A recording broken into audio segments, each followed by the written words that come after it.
Hi, I'm Michael. I'm an engineer at RethinkDB, and I'm going to talk a little bit about the 1.12 release.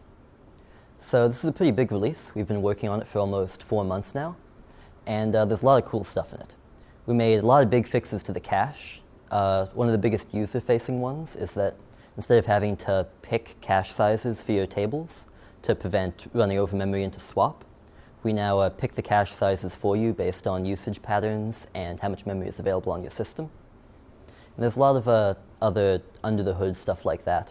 We made a lot of stability fixes, and thanks to a contribution from David Thomas, RethinkDB now compiles on ARM, which means those of you who have been waiting to run RethinkDB on your Raspberry Pis, 1.12 should be a pretty big release for you.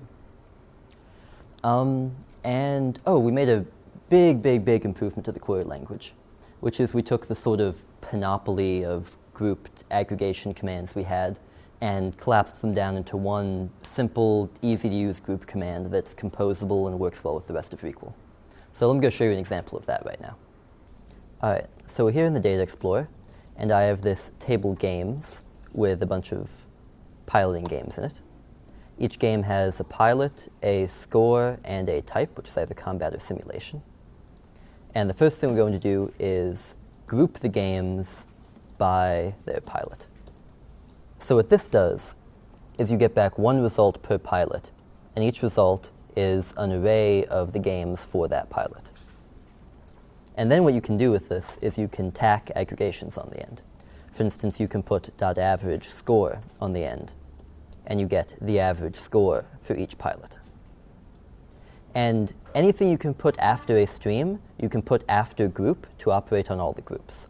So for example, if we only wanted the average score for combat games, you could put filter type combat .average score and get the average just for that type of game. So there's a lot of other really cool stuff you can do with group. I'd encourage you to go read the API page if you're interested in it. And yeah, we're really excited about it. We're really excited about a lot of the other stuff in this release, and I hope you enjoy it.